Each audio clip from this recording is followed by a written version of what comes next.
Team comp, they have very good side lanes too. The Yone and the Gnar both able to bully out opponents if they get ahead. And also, Yike is an extra carry. This Lilia, very unique in the way that she can carry the game. Just like running down towards bot, but must have been his TP to get to top lane. Adam TP to bot lane. So overall, just a nice exchange for Rogue, as Yike is going to force Execute down to about half HP. But there's a few different steps in there, with Yike spending more time bot side, Marang being able to do a full clear. He could then shadow mid while Execute goes for the engage, and there's the knockback! And Worth Vladdy noting as well, just that one stack, which can occasionally be valuable there too. Yike has level 6. Red side, typically worse for taking the growth because you're stuck against the wall. And your choke points are a little harder. Let's see if KC can do anything about that if they want to. If they can, there's the wall stop. Targus goes in, there's the bullet time follow-up into the bait, sealed. The combination perfect from Karmine Corp. They'll lose their support, but they've killed the enemy jungler, and Yike should be able to secure these grubs. Salad, your worst enemy while taking grubs is this line there. The wall stun comes through. Generally, at 15 minutes, Karmine Corp are about 700 gold behind. Good. Melting Lullaby here. We'll get the sleep. They follow up onto Execute. They wake him up a little bit late, and they'll manage to get the kill. A couple of tower shots tanked there by Yike, but even with the Ignite, it's not going to kill him. The curtain's open. A TP's coming in as well. Targamas tanks a shot. He'll die to it. Beats go over to Rogue, at least a feat of warfare, as Larssen goes in for another. Callisto will fall. Larssen gets his third. There might be a fight coming up here. Big rotation. Do they back up when they see Execute? No. Here comes TP behind. Bait sealed onto 2. Glacial Prism going wide. Vladdy very low, but he'll snap back. Targus now stunned up. There's the bullet time. Only really going to clip onto Execute. Adam coming into the middle of the fray as well with that teleport. He'll find one. Good Narm onto the back wall as Kana looks for 2, and he'll find him. 1 for Yike, 1 for Kana. And in the end, Rogue cleaned up in the top side. Kana misses flights, does not miss ulties, gets himself a great amount of kill participation in that top side. And KC, with the 3 grubs, will be able to take at least another plate here, probably the whole turret, with the next wave coming in. And you know what? It's not 15 minutes yet, and they've just got ahead in gold, despite our worries before that. They've gone from 500 gold behind to 700 ahead-ish. You're saying they're going to lose about 1,500 gold in the next 3 minutes? Yeah. Okay. Exactly. We're going to have a little bit of a mountain range here. Up, down, up, down. It will be fun. We'll see if... Trick, good accuracy so far. Goes back to the first item collector. Kana just going mini. That could be a problem. Forces the flash. Oh, he's just going to knock up on it because there was a ward on top of it. So he kind of walked forward into it, and then the Infernal Chains will lock him up. Really nice ward there from Patrick, so he walks away. Ek will have his flash up in a couple of moments' time and has that Loathing Lullaby, but I don't think you're going to see them get in for the Drake. Keeper's Verdict was channeled. From the terrain they're in.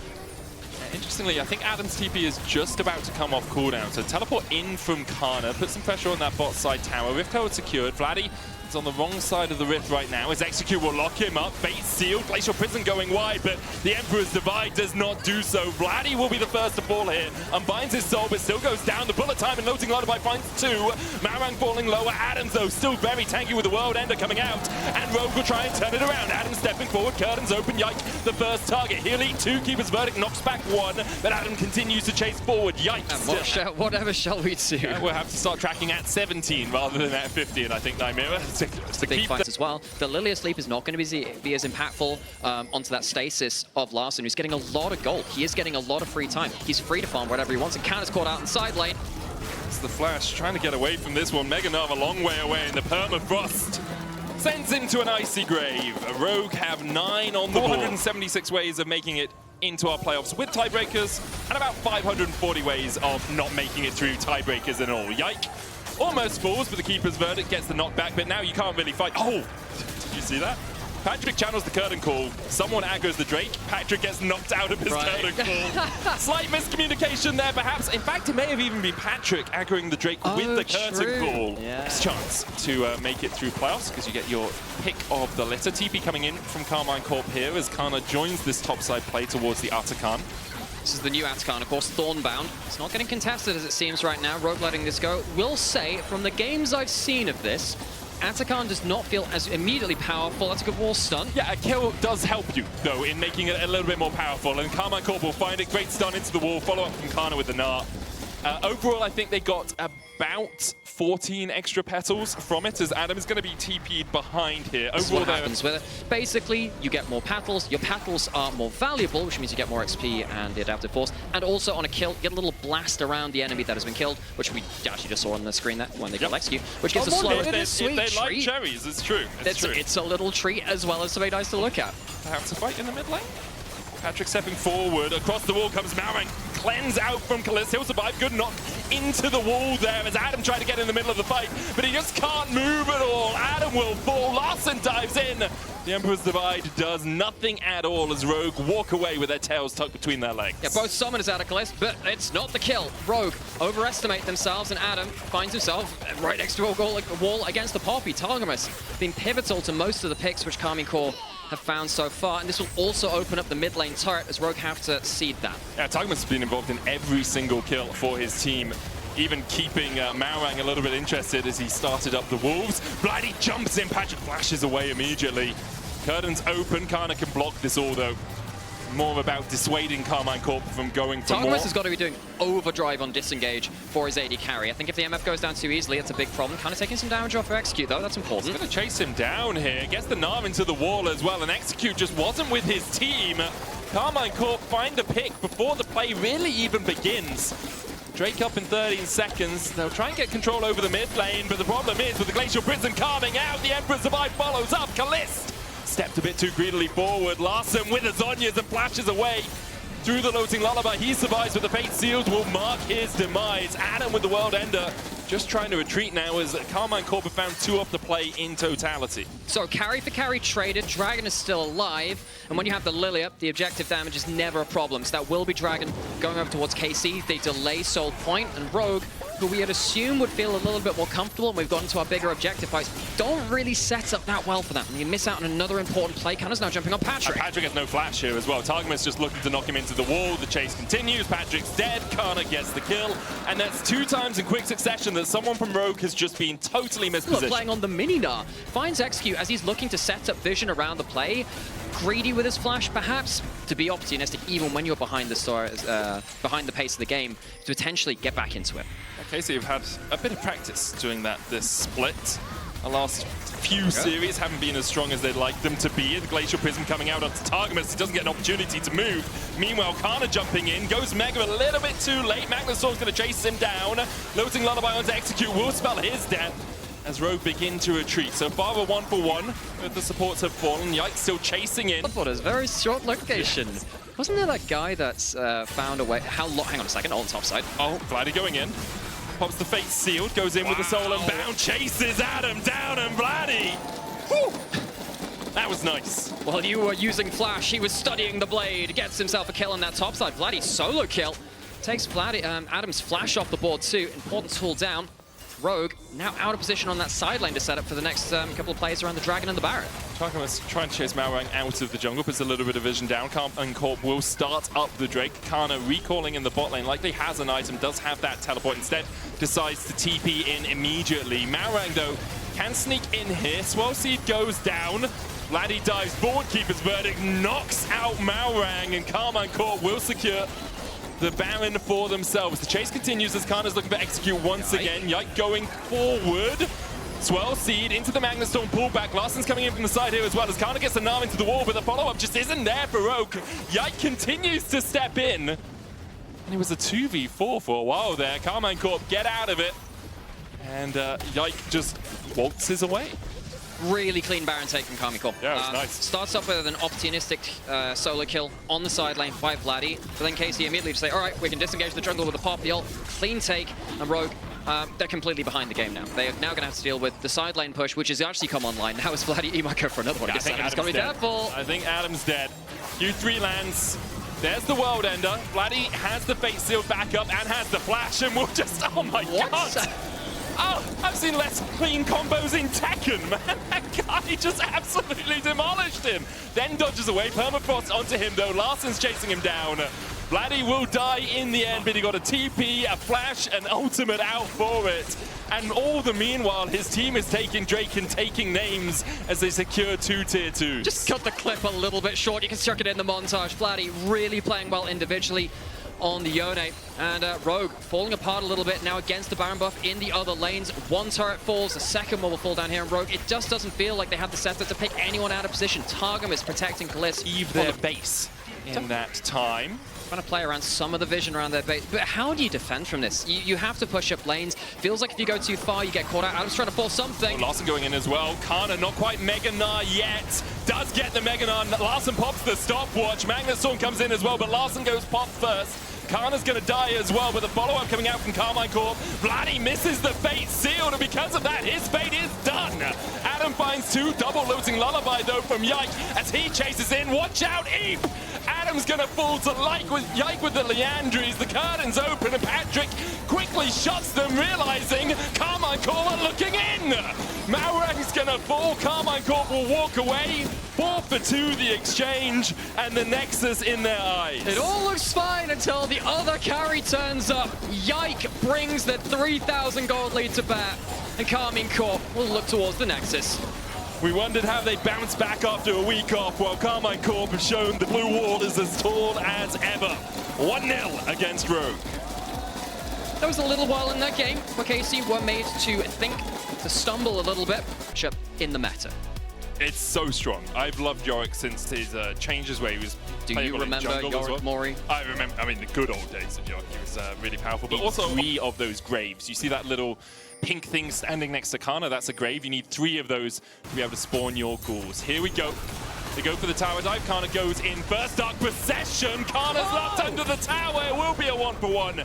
In the exchange, a plate falls as well for Karmine Corp. Yeah, so the problem here now is kill went over to the Yorick and not to the Jace. So the individual matchup going the side of Rogue. That is a problem. Adam will be able to teleport back towards that lane, get himself a combat arm, gets himself a Sheen on the first back. That's a problem for Kana. Engage happening onto Kalist as well, who uses the barrier, tramples Sun onto Execute into the Pulverize. Execute trying to dance back to Patrick, but can't get close enough. Karmine Corp get a kill in the going down. Kana jumps onto Adam, but that Maiden's going to start doing a lot of work. Malran dives forward. The follow-up from Execute as well, as Kana is the first to fall. Flash over from Vladdy, but onto the wrong side. He's going to get chased down by Adam, and Malran can't quite get close enough. The win becomes likely not going to connect. Good knockup from Targus. Execute dashes away. Yike in here with the cease and desist into the trample stun. There's the follow-up. Execute will fall. Vladdy almost taken down by the Maiden, but the Maiden dies in time. Yike the Zeri getting this much gold is disaster for Rogue, because while you are waiting for the Yard to get back, why is Execute walking under turret? Well, because he can. Because he can. He gets the quickness down. No, he can't. Well, no, he could. He just died. True. Consequences of the actions he has taken. Yeah, that's a head scratcher. Goes under tower. He's living up to his name. Yeah, well, no, he didn't, because it wasn't even Execute. Just died. Ah, true, actually, yeah. We actually have a term for that in League of Legends. What, dying? Yeah, dying without the enemy champions. Ah, true. Yeah, yes, I know. Yes. We have all of the technology in words nowadays. We do. Kalist's going to get the first tower of the game. And with it, about a 2,500 gold lead for Karmine Corp. They are in a very solid spot. Now, outvalued him for portions of that game. Hang on a second. Kana might be jumped target. On multiple people here. Doesn't have flash. There's the Dark Possession, and he's on the wrong side of it. Gravity well there for the follow-up. Maiden comes down as well, just to make sure that Kana is dead. Rogue will get their third on the board, and all of them in Adam's hands. Both sides, people have to back off from that turret. Looks like we are having a split map. Glad using those 3 grubs. Top side, getting some gold for themselves. Other side, see how quickly Adam can return fire from the bot lane turret. You see Kana, just backs off immediately, and Adam should be able to take that tower. He's got the Triforce complete. Sheen proc with the last rites. Not quite enough. Dark Possession coming out. Kana being very greedy here. Stepping up, and he didn't know where the enemy jungler was at all. That was good from Adam and from Malran. Malran staying around even after the tower was low, but a little greedy from Kana being that far forward. Little unnecessary. You've just taken mid and top lane out of turrets. You are winning on the map. The tower's going down anyway. I know it feels a little bit bad to give that advantage over towards the Yorick, but you're fine in a compositional standpoint. Herald will still be taken by KC as well. If they lose the Jace, yeah, not a great thing, but across the rest of the map, wins for them. Kana not going to be worth too much gold right now either. True. So it's not the end of the world, but it was just really greedy for a wave. You're never going to keep that tower standing with Adam already pounding on it. You lose the Drake towards this bottom side as well. Waves are all pushing in towards Rogue's side of the map, so KC good presence pretty much everywhere. See how much they can keep that up. And they use the Herald now to push their advantage. The push from Vladdy and from Yike is an easy enough tier 2 for Karmine Corp. Yeah, she's scary. I think one of the scary ones as well is Nefira, where the dogs are actually bigger than Nefira at that point. He doesn't have a big maiden this time, though. Gets the E onto him. There's a maiden nearby, but she has to take the long route round. And Adam realizes he's currently maidenless. The maiden will come in after he dies and will follow suit. AC just full court pressing. Oh, Patrick. Killer Instinct onto Kalist here. Kalist pops the barrier. Yike coming in from the side as well. Vladdy then flanks. Okay, yeah. I'm gonna say the Killer Instinct was suboptimal. He surfs across that little bit of terrain. The flank is happening here from Vladdy. Patrick spots him though as he tries to get around. Kana landing a shot blast as Karmine Corp have started up the Atakan. They'll still give you that magic and armor shred if you tank it up, so they want to be a little bit cautious. Yike goes in, punches the maiden, the engage from an execute with the lightning crash, and Kana's follow-up is sublime. Vladdy diving in as well, as Marang is the second target for Karmine Corp. They find two. Oh my god, Vladdy's damage is insanity! He kills off Patrick. Larson, the one he's chasing down now. The shot blast not quite enough as Kalist will eventually kill Adam. Yeah, that's just the unexpected. Akali is the deadliest apparently. An assassin for Avita. Casey, really good job managing sidelines to make sure that Adam has never managed to take over this game through a side lane. It has been about them finding the picks, punishing the front line of Rogue, and denying so many just random bits and pieces of gold from Rogue over time, bleeding them out. Ultra Shock Laser into Shock Blast gets Patrick down to a third of his HP. Karmine Corp will take another tier 2. Now second of the game. Kana's pushing through mid. There's a wave on its way, and you can see Karmine Corp take the quick route through the jungle to try and take down another turret. Shouldn't be too much for them to do. Execute as he steps forward in the jungle. Execute goes in, and again, the grand entrance is purely ceremonial. Doesn't quite land a knocker. Marang dashes forward. Shock Blast is going to connect. Cease and desist onto the backline. Knocks Marang back. There's the lightning crash. And it might be done without a Baron even needing to be slain. Execute flashes away, but the rest of his team cannot escape the clutches of Vladdy. A double for the Akali. Kalist dives in onto Adam. He'll fall as well. Karmine Corp find 4. Have no leg to stand on. And it looks like Karmine Corp don't think they can end off this push. It is shortish. Death timer's only 26 minutes into the game, so they'll go double inhib, or at least inhib tower and a single inhib. You can see Kalist and Yike on your minimap are doing the Baron, so should be able to secure this one without any real contest from Rogue. Marang's running down on the bottom side. It would be a mammoth task if somehow he manages to steal this. Obviously, impossible. On the bottom side of the map, but I mean, Vladdy is back into the play. Casey back in there, and yeah, he's flanking, and that is a dangerous angle. Unseen Vladdy is the deadliest. Marang jumps in, double knock-up as well. The follow-up, though, from Vladdy and Patrick is Pop Trick as Execute the next target. Perfect execution here from Karmine Corp and perfect execution from Vladdy. Even manages to land the Proto Belt at the end. Karmine Corp once again find 4. Adam, I mean, you're on vision, my dude. You're spotted out. Actually, maybe hugging the wall means that he isn't seen. Kana and Vladdy will make the march to the Nexus as Karmine Corp will secure their 6th win of spring and a spot at the top of the table. KC came in today with a couple of worries about them. A couple of series just before the break. It felt like they weren't clean. They were falling behind in the early game. Of course, against Rogue, they wanted to show their best side. I think they snowballed magnificently. That they did. Game 2 much cleaner than game 1, but still a solid performance from Karmine Corp. For Rogue, commiserations. Their hopes very much not in their hands. One more series.